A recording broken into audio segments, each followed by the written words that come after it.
오늘 예배를 통해 함께 은혜 받으실 하나님의 말씀은 마가복음 3장 31절에서 35절의 말씀입니다. 신약성경 57페이지 마가복음 3장 31절에서 35절의 말씀을 교독하도록 하겠습니다. 그때에 예수의 어머니와 동생들이 와서 밖에 서서 사람을 보내어 예수를 부르니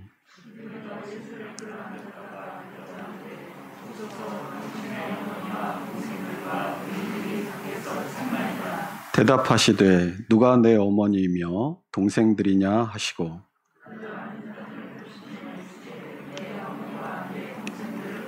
함께 읽습니다. 누구든지 하나님의 뜻대로 행하는 자가 내 형제요 자매요 어머니이니라.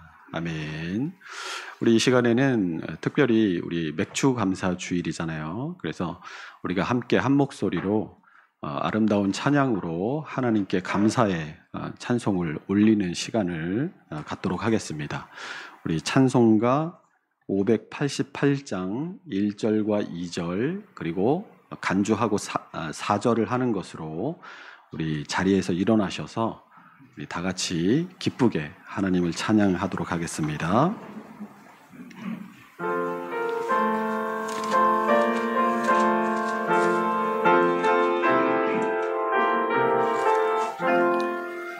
온전 나는 새를 보라 농사하지 않으며 혹신 모든 은혜 드린 것이 없어도 세상 주님 새를 먹여주시리 너희 먹을 것을 위해 의심할 것 무엇냐 그의 백합화를 먹어 이소수 보아내도 솔로몬의 이름도 이것만 못하였대 상상의 하늘별로 깊이시거든 너와는 자녀를 입히시지 않으랴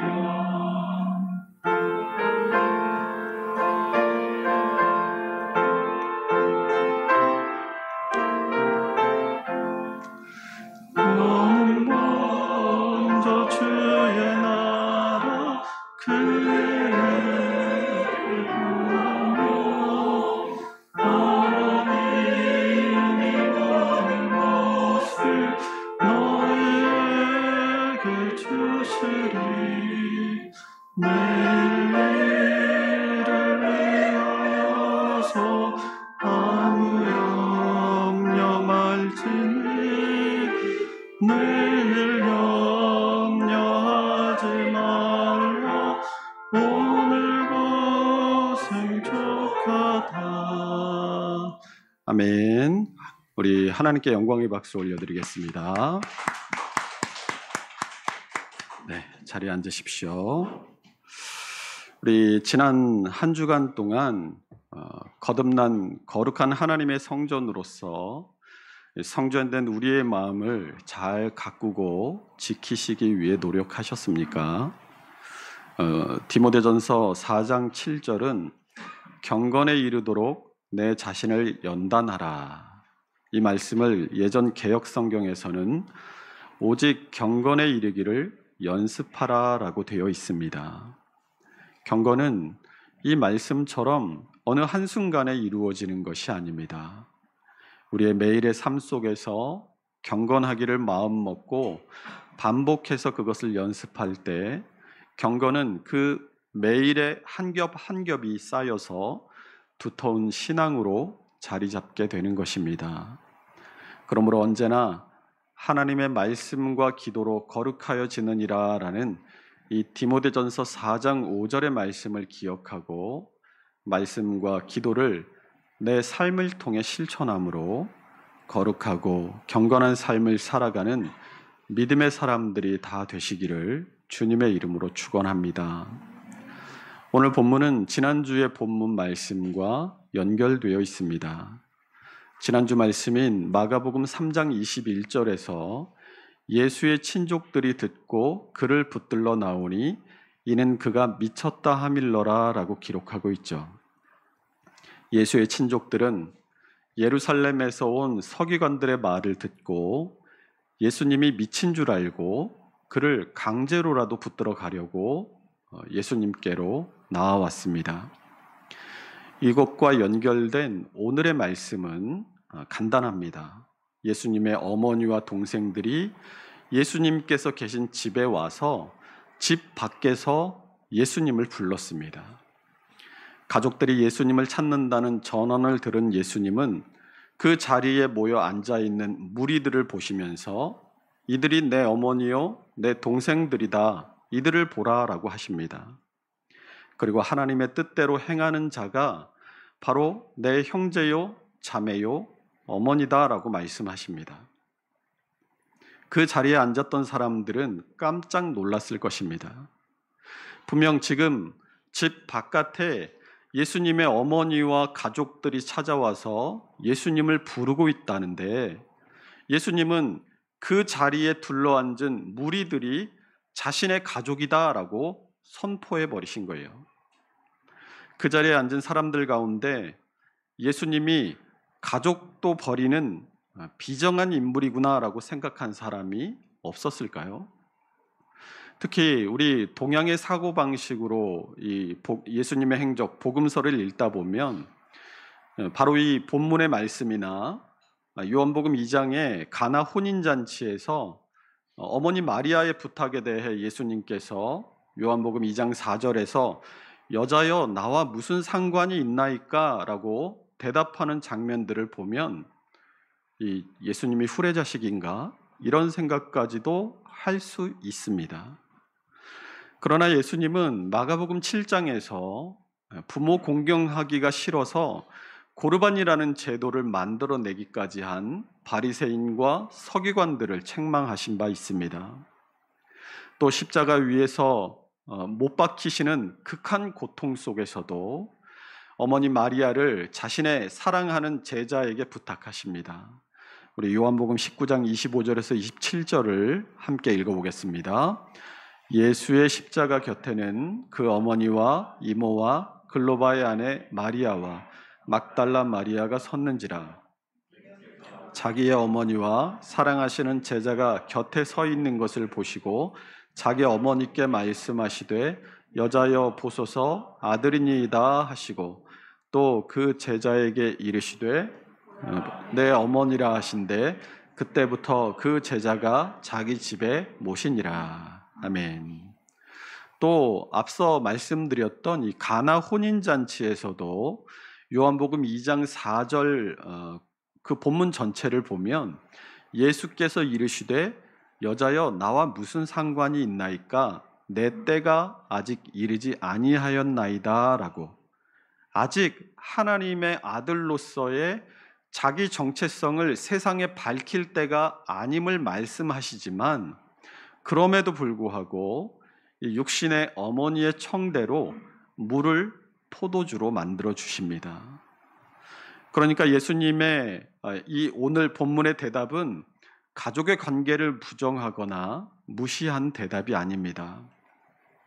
예수님의 지상 사역이 가르치시고 전하시고 고치시는 가전고 사역이다라고 말씀드리지 않았습니까? 예수님은 자신이 이 하나님의 구원의 계획을 이루시기 위해 이 땅에 오셨다는 이 분명한 사명의식을 가지고 사셨습니다. 당연히 십자가를 통해서 하나님의 구원의 계획을 실행해야 할 것을 아셨기 때문에 예수님께는 시간이 없었어요. 그래서 시간을 쪼개서 사용하시면서 사역을 하셨습니다. 식사를 거르시고 그것 때문에 바알세불이 지폈다고 오해를 받으실 만큼 예수님에게는 모든 순간 그리고 모든 장소가 하나님의 뜻과 복음을 가르치시고 또 전하시고, 그에 더불어서 사람들의 불쌍한 모습을 그냥 못 지나치시고 그들을 고쳐주시는 사역의 연속이었던 것입니다. 오늘 예수님의 가족들이 예수님을 찾아왔을 때 주님은 그것마저도 가르침의 기회로 삼으셨습니다. 만약 오늘 예수님의 가족들이 예수님을 찾아왔는데 예수님이 비정하게 그들을 안 만나주시고 그들을 쫓아보내셨다면 십자가 아래에 마리아도 없었을 것이고, 마가의 다락방에서의 예수님의 형제들의 기도의 모습도 없었을 것이며, 또 예루살렘의 지도자요 야고보서를 기록한 예수님의 육신의 동생 야고보도 없었을 것입니다. 예수님은 이후로 가족들과 좋은 관계를 유지하셨음이 분명합니다. 다만 지금은 하나님의 나라와 복음에 대해 가르치실 수 있는 좋은 기회이자 우선순위가 그것에 있었기 때문에 영적인 가족에 대해 말씀하시고자 육신의 가족과 구별하여 오늘 말씀하고 계신 것입니다. 교회를 구약에서는 카할이라는 히브리어를 사용합니다. 이 카할은 부르다, 지정된 장소에 모이다라는 이 집회의 의미가 있습니다. 이 교회를 신약으로 오면 이 밖으로라는 뜻의 에크와 부르다라는 뜻의 칼레오가 합쳐진 합성어인 에클레시아라는 말을 사용합니다. 그런데 이 에클레시아는 본래 교회의 고유한 용어가 아니라 고대 아테네에서의 민회, 그것을 가리키는 말이었습니다. 이 에클레시아가 밖으로 부르다라는 뜻처럼 그 아테네의 시민들 가운데 이 중요한 어떤 문제를 결정하기 위해서 시민들 중에서 대표자를 뽑아서 민회로 모이게 했던 것이죠. 이것을 교회가 차용했습니다. 아테네의 에클레시아는 어떤 중요한 일을 결정하기 위해 시민들 중에서 대표자를 뽑았다고 한다면, 교회가 차용한 에클레시아는 하나님의 택하심을 받고 부르심을 받아 세상으로부터 빼냄을 받은 자들의 모임이다라고 정의할 수 있습니다. 우리 요한복음 1장 12절과 13절을 함께 읽어보겠습니다. 영접하는 자, 곧 그 이름을 믿는 자들에게는 하나님의 자녀가 되는 권세를 주셨으니 이는 혈통으로나 육정으로나 사람의 뜻으로 나지 아니하고 오직 하나님께로부터 난 자들이니라. 아멘. 이 말씀 12절을 보시면 12절이 영접하는 자, 곧 그 이름을 믿는 자들에게는 하나님의 자녀가 되는 권세를 주셨다라고 되어 있어서 예수님의 이름을 우리가 영접하기만 하면 하나님의 자녀가 된다라고 들릴 수 있는데, 이어지는 13절을 보시면 이는 혈통으로나 육정으로나 사람의 뜻으로 나지 아니하고 오직 하나님께로부터 난 자들이니라 라는 이 말씀을 통해서 예수 그리스도를 구주로 영접하고 그분을 믿는 것조차 하나님의 뜻이 아니고서는 불가능하다라는 것을 우리에게 말해줍니다. 그래서 에클레시아라는 용어의 뜻이 하나님의 택하심을 받고 또 부르심을 받아서 세상에서 빼냄을 받은 자들의 모임이다라고 정의하는 것입니다. 이 땅에 있는 믿음의 공동체인 교회는 유형교회와 무형교회로 나누어집니다. 유형의 교회는 지금 우리의 눈에 보이는 교회, 지금 우리가 서로를 쳐다보면 다 우리의 눈에 보이죠. 이렇게 지금 우리가 서로를 볼 수 있는 것처럼 실제로 교회 공동체를 이룬 사람들, 그 모든 총수, 모든 사람을 유형교회라고 부릅니다. 또 다른 교회인 무형교회는 말 그대로 무형의 형태가 없는 교회, 우리의 눈으로 볼 수 없는 교회를 말합니다.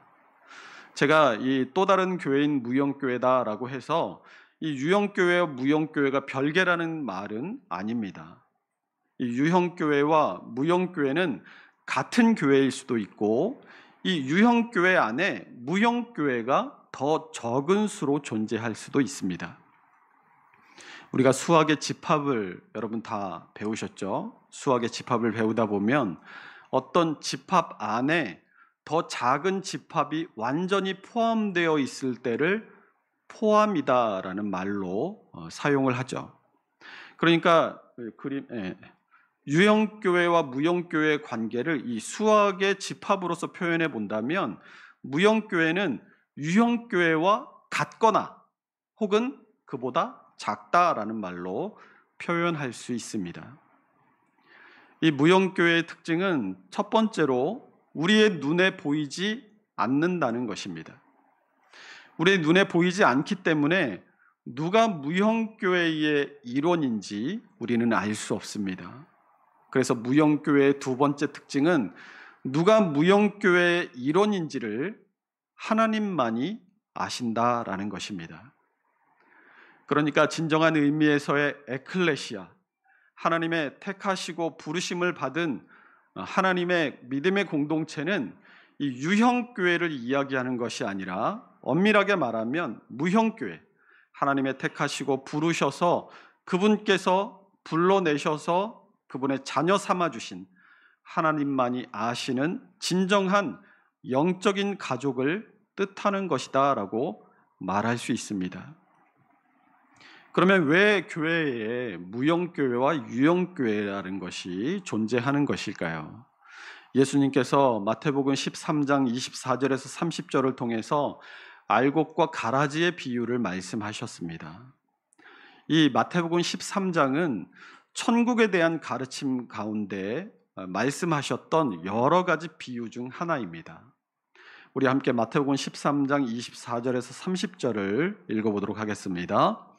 예수께서 그들 앞에 또 비유를 들어 이르시되 천국은 좋은 씨를 제 밭에 뿌린 사람과 같으니 사람들이 잘 때에 그 원수가 와서 곡식 가운데 가라지를 덧뿌리고 갔더니 싹이 나고 결실할 때에 가라지도 보이거늘 집주인의 종들이 와서 말하되 밭에 좋은 씨를 뿌리지 아니하였나이까? 그런데 가라지가 어디서 생겼나이까? 주인이 이르되 원수가 이렇게 하였구나. 종들이 말하되 그러면 우리가 가서 이것을 뽑기를 원하시나이까? 주인이 이르되 가만두라. 가라지를 뽑다가 곡식까지 뽑을까 염려하노라. 둘 다 추수 때까지 함께 자라게 두라. 추수 때에 내가 추수꾼들에게 말하기를 가라지는 먼저 거두어 불사르게 단으로 묶고 곡식은 모아 내 곡간에 넣으라 하리라. 아멘. 예수님의 이 말씀은 이 지상에서 천국의 모형이어야 할 이 교회 안에 알곡과 가라지가 함께 있다는 말씀입니다. 이 말씀에서 쭉 내려가서 마태복음 13장 36절에서 40절을 보면 제자들이 예수님에게 가라지 비유를 설명해 주세요라고 요청을 합니다. 우리 함께 읽어보겠습니다. 이에 예수께서 무리를 떠나사 집에 들어가시니 제자들이 나와 이르되 밭에 가라지의 비유를 우리에게 설명하여 주소서. 대답하여 이르시되 좋은 씨를 뿌리는 이는 인자요 밭은 세상이요 좋은 씨는 천국의 아들들이요 가라지는 악한 자의 아들들이요 가라지를 뿌린 원수는 마귀요 추수 때는 세상 끝이요 추수꾼은 천사들이니 그런즉 가라지를 거두어 불에 사르는 것 같이 세상 끝에도 그러하리라. 아멘. 이 예수님의 비유의 말씀대로 유형교회와 무형교회를 설명한다면 예수님께서 복음을 전하시고 하나님 나라를 드러내라고 지상에 세우신 이 교회 안에 알곡과 가라지가 함께 있다는 것입니다. 가라지는 비유처럼 하나님께서 뿌리신 씨가 아닙니다. 그럼에도 악한 의도로 교회에 뿌려졌습니다. 언제까지요? 주님께서 재림하시고 심판하실 때까지. 그러니까 이 교회 안에 알곡과 가라지는 항상 같이 있을 것이다 라는 말이에요. 그러니까 교회에 분쟁이 있고 세상보다 못한 일들로 교회가 시끄럽고 세상에 지탄과 비난을 받는 것들은 언제까지라는 말입니까? 그것 역시 주님이 재림하시고 심판하시는 날까지 계속되리라는 겁니다. 왜요? 가라지를 뽑다가 곡식을 뽑을까 염려하노라. 이 가라지가 예쁘고 필요하고 중요하니까 놔두시는 것이 아니라 알곡이 상할까봐, 이 무형교회의 일원이 다칠까봐 그냥 놔두신다는 거예요. 그런데 때로는 이 가라지가 너무 많을 때가 있습니다. 가라지가 득세할 때가 있어요. 온통 교회 안에 가라지가 천지여서 알곡들이 숨을 쉬지 못하고 자라지 못하고 영양분을 받지 못할 때가 있어요.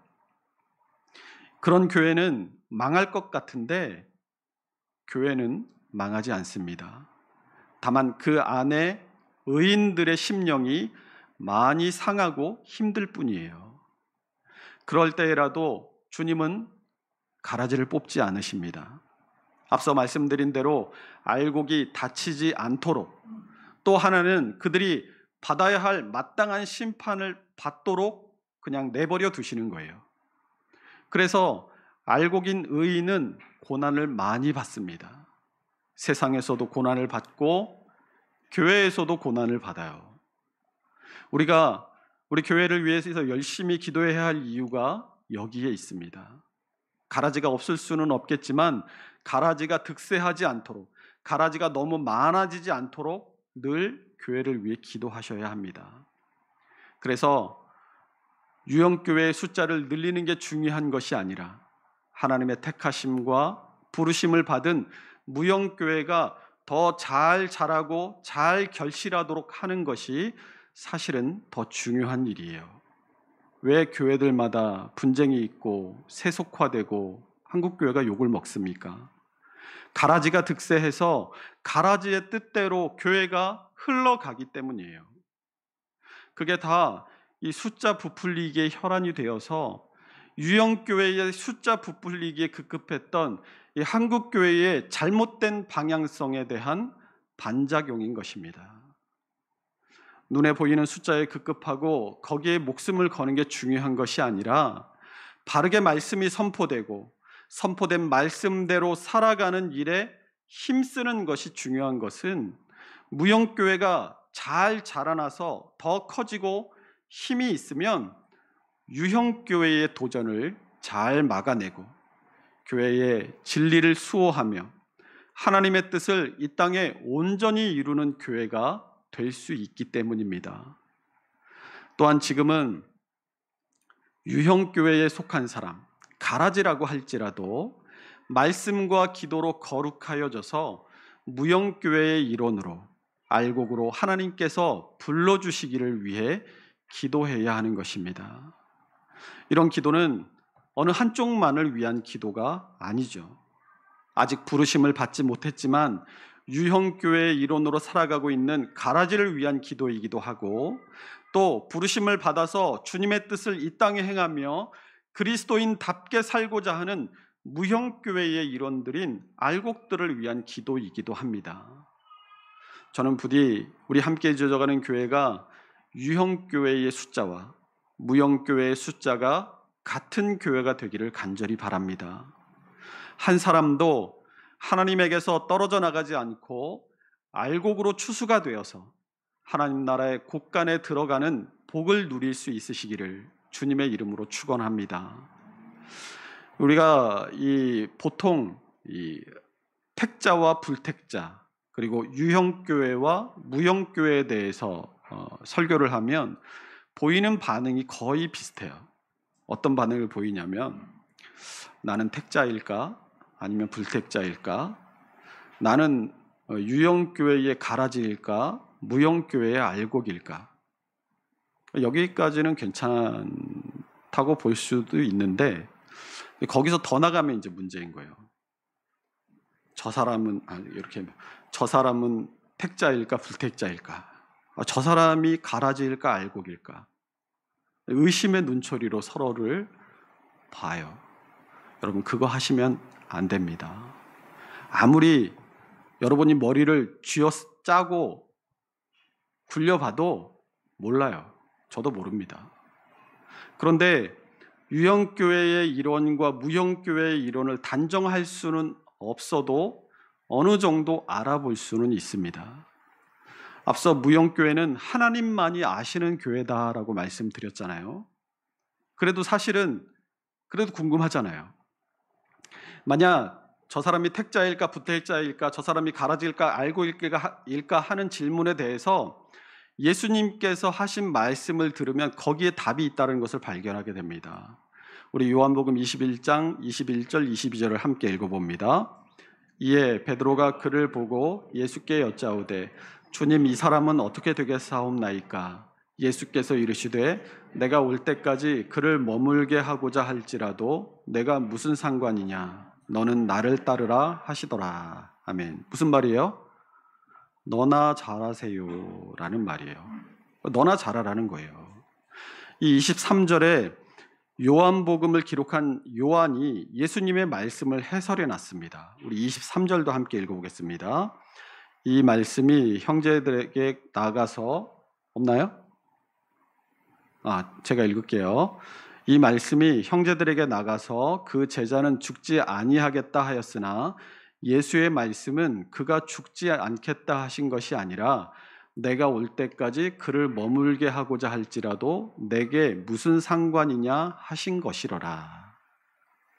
하나님께서 저 사람을 택하셨는지 택하지 않으셨는지, 저 사람이 유형교회의 이론인지 무형교회의 이론인지, 그거 하나님의 주권에 달린 문제라는 겁니다.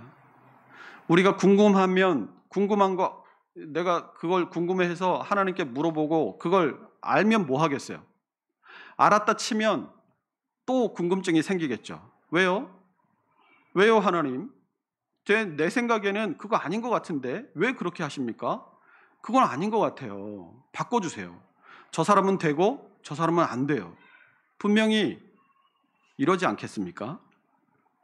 그러니까 예수님께서 그런 거 신경 쓰지 말고 너나 하나님 앞에서 최선을 다해서 믿음의 선한 경주를 달려라. 하나님 앞에서 똑바로 살아라 라고 말씀해 주신 겁니다. 여러분, 하나님의 심판대 앞에 설 때 여러분 누구랑 같이 서실 겁니까? 누구랑 같이 서실 거예요? 아내를 꼭 붙들고 하나님의 심판대 앞에 같이 서실 거예요? 아니죠.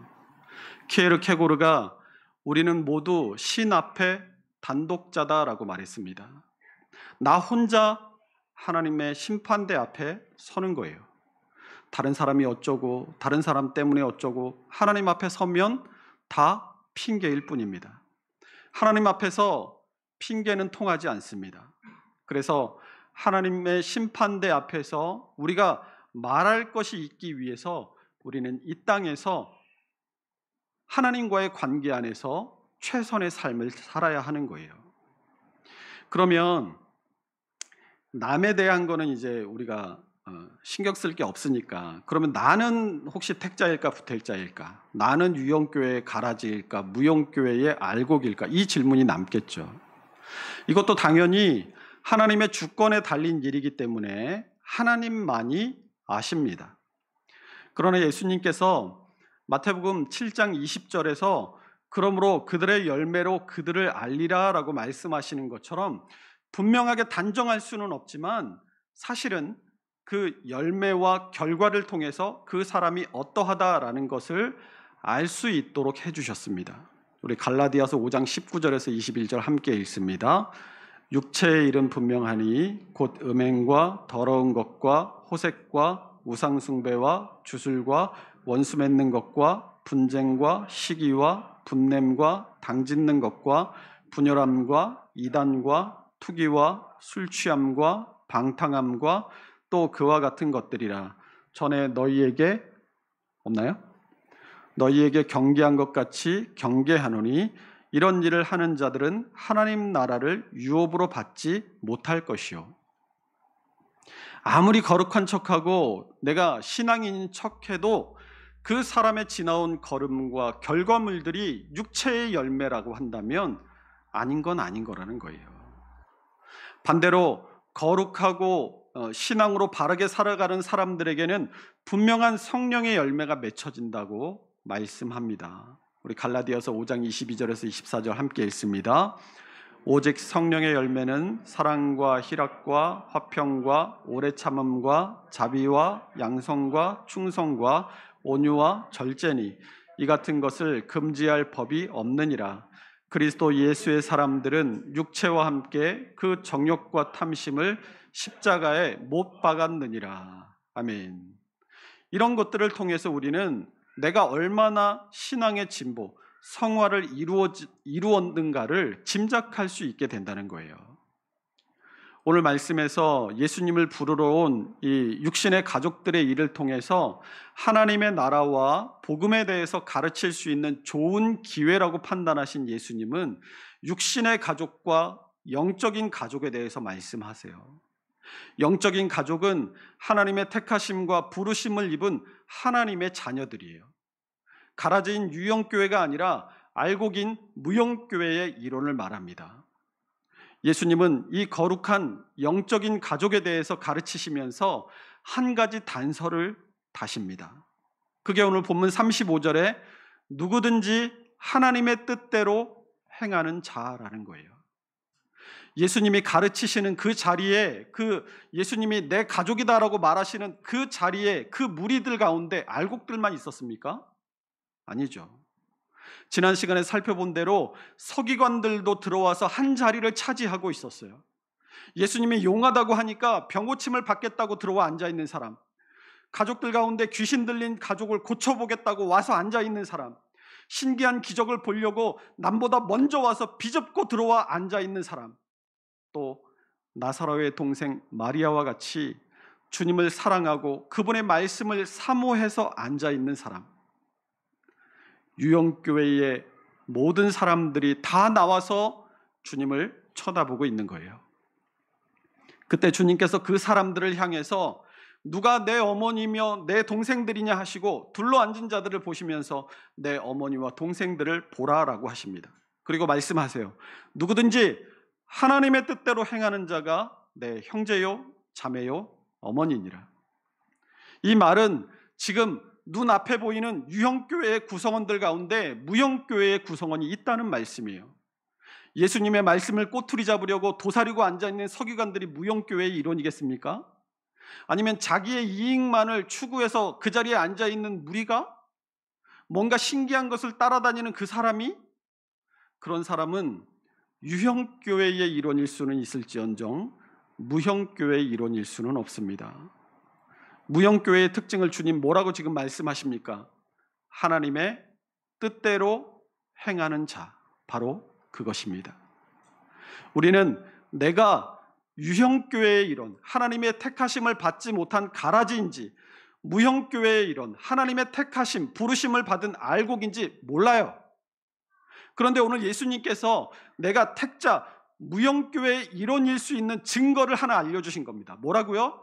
하나님의 뜻대로 행할 때, 우리가 하나님의 뜻대로 행하고 그 삶의 증거가 우리의 삶을 통해서 드러날 때, 아, 나는 하나님의 택하심을 받은, 부르심을 받은 사람이로구나 하는 것을 알 수 있다라는 겁니다.